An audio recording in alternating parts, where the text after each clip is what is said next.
Today on the YY family, I'm going all the way into outer space to see falling stars. Stars? Oh no! And 100 million years into the past to watch fossils form. My mom's gonna take me for a ride around town so I can find out how birds fly. And my dad's gonna show me how a car works from the inside.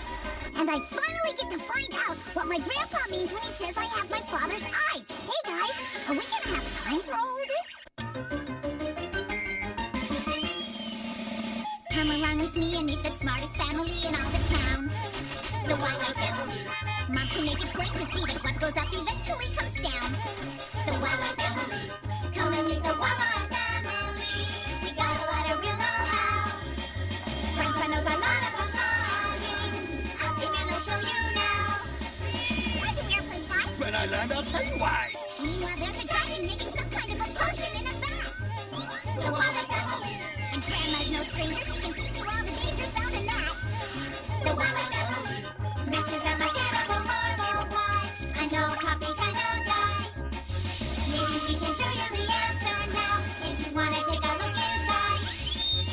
Everybody's in a lather. Rushing, wondering what's the matter. Every person here's a He crime. rushes to the baby side. What's the deal? What could it be? Just on the YY family. Why?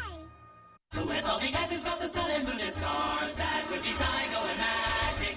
Who can tell us all about the atmosphere and Mars? That would be Zygo and Magic. Pick a spot in outer space, they've been all around the place. Zygo and Magic, here they come. What is that, Grandpa Matic? Wow. That, my boy, is a... Huh? That came from the observatory. Come on, you two! We're doomed! The sky is falling! The sky's not falling. Those are just falling stars. Stars? Oh no! What are falling stars? Falling stars aren't really stars at all. They're meteors, pieces of rock that float in huge clouds around the sun. Though some can get as big as cars or even houses, most are very tiny. Every now and then the Earth passes through these clouds, and millions of meteors fall to Earth. Millions of them? This umbrella won't do! Oh! What in the name of Orion's belt is that? This is my suit of rock. Harder than any of those meteors. Now I'll be safe. Sorry to burst your bubble there, T-Rex, but our nearest neighbor in space, the moon, is made of rock. And over the course of its 4.5 billion year history, it's been hit by meteors over and over again. Then we're doomed! No, because we have a natural shield to protect us from all but the biggest meteors. Something the poor old moon doesn't have. It's called the atmosphere. The atmosphere? The atmosphere is made of air. We're talking about rocks. Lots of them. Now, Victor, rub your hands together. Ooh, that's kinda hot. When two things rub against each other, that's friction. And friction creates heat. When a meteor passes through the atmosphere, the friction from the particles of air causes the meteor to heat up. And the faster a meteor rubs against the air, The hotter it gets. And those meteors go so fast that they get hot enough to burn up. So almost all of the millions of meteors burn up 40 to 50 miles above the Earth. I want to see a meteor.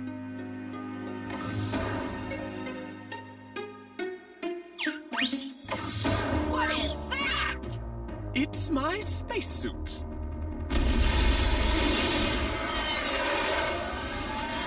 Hey, look. Hiya! I'm a meteor, and I'm about to enter the Earth's atmosphere. And if I don't burn up, I'll become a meteorite! What's a meteorite? And that's what you call a meteor that reaches the Earth without burning up. Does that happen often? No, and you should be glad for that. Hey, wait a minute. What about the friction? Won't we burn up too? Burn up? no, Victor, we won't burn up because we've got a heat shield. A heat shield? It's a protective layer on the bottom of our ship that protects us from the heat of friction. Sure wish I knew where I could get one. Make a wish, Victor. Why do you say that, Grandpa? Well, they say that if you make a wish on a falling star, it will come true. I wish Basalt would get rid of that suit. A wish is a wish.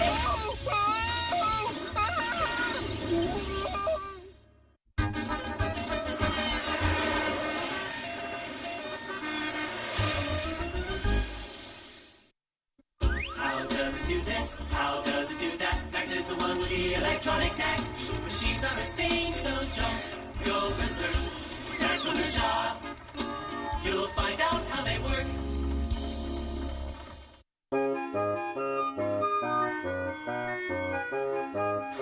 I've checked the carburetor, the starter, the battery. How does the car work, Daddy? Well, the internal combustion engine makes the car go. The internal what? Well, internal is a word that means inside. And you know, inside is exactly where we need to go to figure out what's wrong with this car. Oh, all right! First stop, the carburetor. Fuel and air are mixed together here. The resulting mixture is highly explosive. That sounds a little scary, Dad. No, it's a very small explosion. You'll see. The air-fuel mixture flows through here, the intake manifold, down into the cylinders of the engine. This is one of the 4 cylinders in our car's engine. The air-fuel mixture is sucked in through this valve when the cylinder's piston goes down. This is called the intake stroke. Then the intake valve closes, and the piston pushes up to compress or squish the mixture of air and fuel. Brace yourself! The spark plug produces an electrical spark that explodes the mixture. This explosion is also referred to as combustion. Is that why it's called an internal combustion engine? Yep, the force of the explosion makes the piston go down. So, how does all of this make the car go, Dad? Let's go see. The pistons are connected to rods which are connected to the crankshaft. When the explosion in the cylinder pushes the pistons down, it causes the crankshaft to turn. It also pushes 2 of the pistons up to compress the fuel mixture in their cylinders. This is how the engine's power gets to the rear wheel, right? You're way ahead of me, Victor. This gear on the drive shaft turns those gears. They make the axle turn, and the axle makes the wheels turn. And make the car go. Gee, Dad, a car isn't so complicated when you see how all the parts work. That's right, Victor. Now, let's go figure out why the engine is having problems. With so many parts, it's hard to find out what's wrong. Yeah, so what's the most important part? Me, I make the explosion. With all those pistons, your explosion is just a lot of hot air. Yeah, but without a crankshaft, you boys are just spinning your wheels. Me.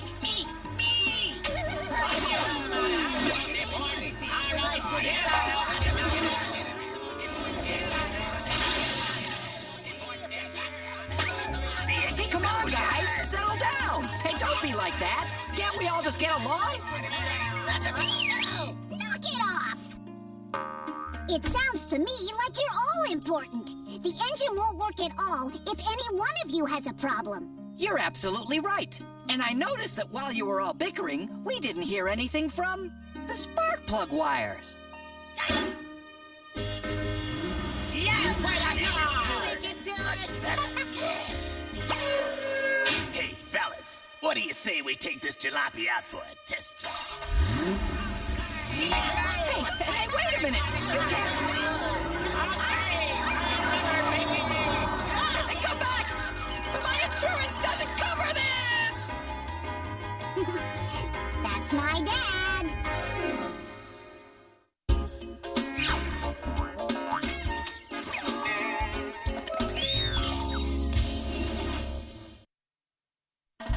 Hey, the questions that you have are not too serious. The animals and plants are not so mysterious, so have no fear. Everything will be made clear. Vanilla, Quick, and Quack are here.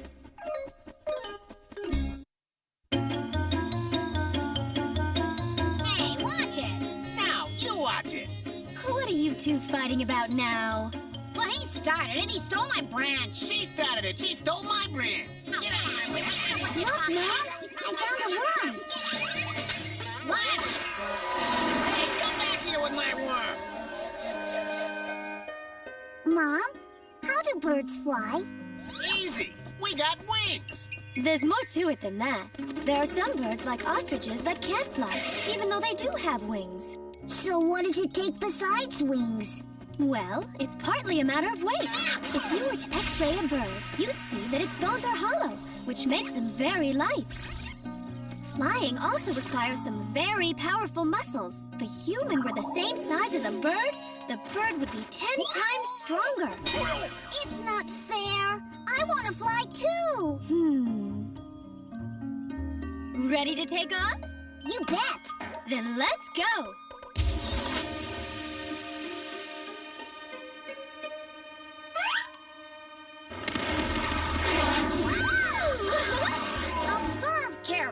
the movement of the wing. When birds flap their wings, it pushes the air down, which enables them to take off. It's not just the movement of the wings, the shape of the wings also makes it possible to fly. Let's look at an airplane's wing, which is designed to be similar to a bird's wing. And doesn't have feathers to get in the way. Right. The surface of the wing is curved. This curve makes the air above the wing move faster than the air below it.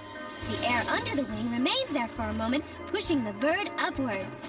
Faster, Quack! Faster! To accelerate, Quack folds his legs and cranes his neck and beak. Less wind resistance that way. Vanilla to Quack, veer right at 2 o'clock, over. Got it. Over and out. Quack uses his tail as a rudder when he wants to change his direction. Quack to tower. Quack to tower. Request permission to land. Over. Permission granted. And try not to mess it up this time. Over and out. Watch how Quack lands. He unfolds his legs to ensure a soft landing, and now he spreads his wing and tail to slow down. Don't worry, I came prepared.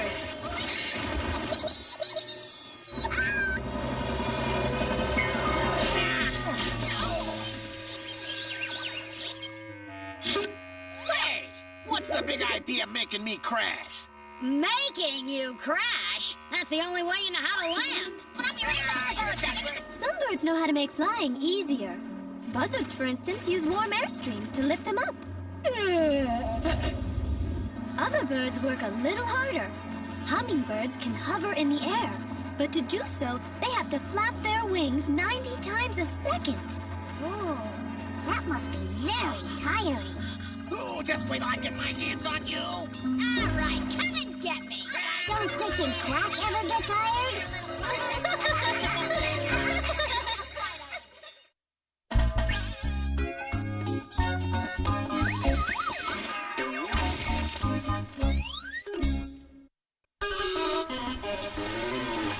Have you ever wondered why the salty oceans, lightning, thunder, what the earth is like down under? Why there's wind and snow and rain? Let Eartha and Basalt explain. Yoo-hoo! Victor! Basalt! You can come out now! I finished hiding the eggs. Eggs! Hold on! Please, listen to the rules. Oh, sheesh. Whoop. You'd think they'd never gone on an Easter egg hunt before. Victor's found one! Sorry, boys. That's not an Easter egg. Huh? Oh, it sure looks like an egg. Well, what do you know? Victor has found a fossil egg! What's a fossil? It's what remains of an animal or a plant that lived millions of years ago. So, how does an egg become a fossil? Well, let's take a trip and find out. Over salt! Wow, a time machine. Driver, to the Cretaceous era.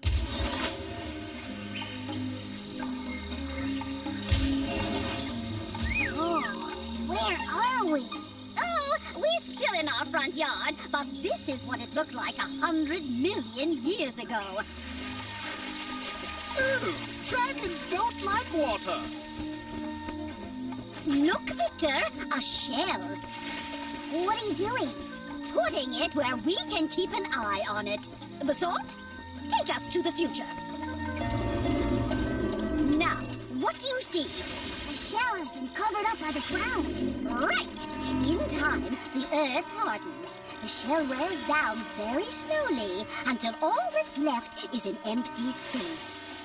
Shaped just like the shell. Bingo! Sometimes water seeps in and slowly fills the hole. Time passes, the water evaporates, leaving behind various sediments or minerals which harden into stone. It's like a statue of the shell. This process takes a very long time, thousands upon thousands of years. And it only works for shells and eggs? Oh, no. Bones fossilized, tree trunks too, anything hard. Sometimes there are fossils of entire animals. I'll show you. Ouch! My egg! A mosquito! Oh, perfect! I'm so glad you think so. Watch this tree carefully, Victor. Why? It belongs to the pine tree family, which means it produces sap. Ew! Ew, it's all sticky. Yep, and sometimes an insect, like this mosquito, gets trapped in it. Then the sap hardens, that's called amber, and the insect is perfectly preserved for millions of years. Phew! Home at last. Oh, look! Unbelievable! Now, if I didn't know better, I'd say that's a fossilized Easter egg. My egg. Basalt, wait! It's a fossil now! Hiccup. Now he tells me.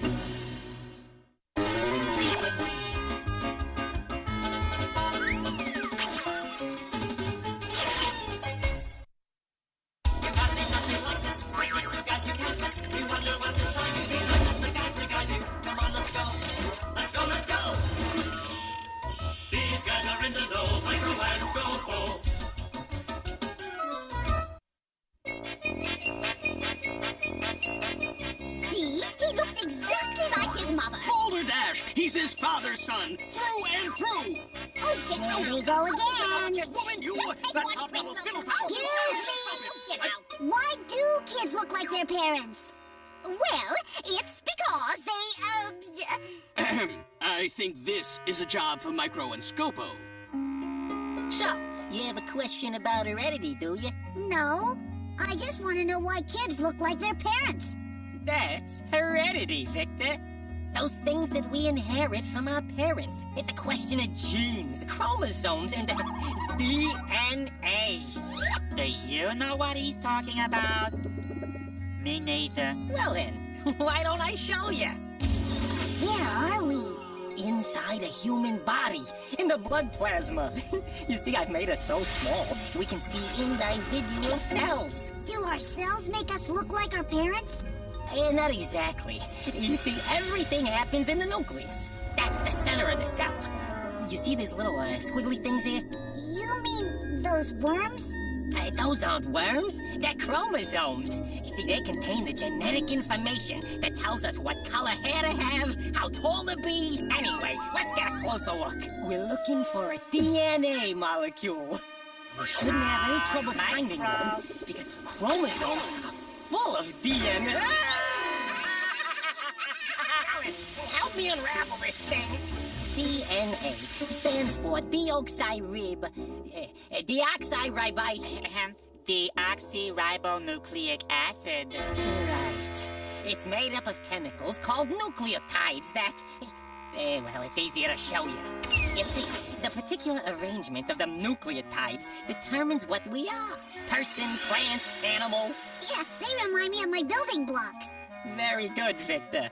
DNA molecules are often referred to as the building blocks of life. When parents have a child, the mother's DNA and the father's DNA combine to form a new type of DNA. You see, that's what tells us what color hair to have, or how tall to be, or, you know, everything. Now then, this set of blocks tells this person to have floppy ears, and this set tells him to have a tail, and this one means wet nose.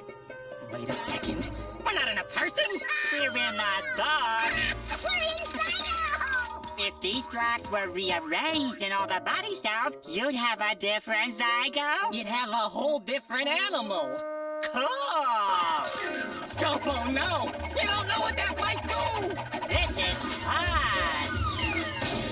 Now let's go before you cause any more trouble. Victor! I have to help Zygo! Aw, he's cute, yes you are.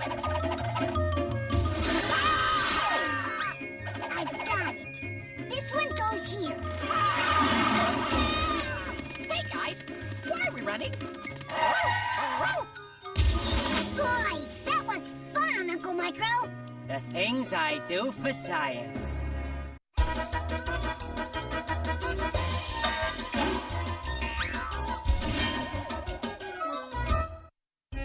Well, Victor, what'd you learn today? Oh, tons of neat stuff.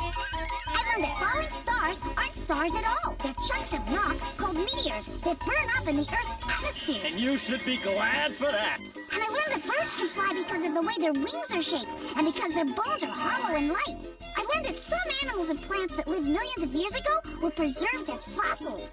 And I learned that kids look like their parents because of something called DNA, Deoxyribonucleic acid. which contains the information that makes us who we are. Sounds like a pretty big day. It was, but I still have plenty of questions left for next time.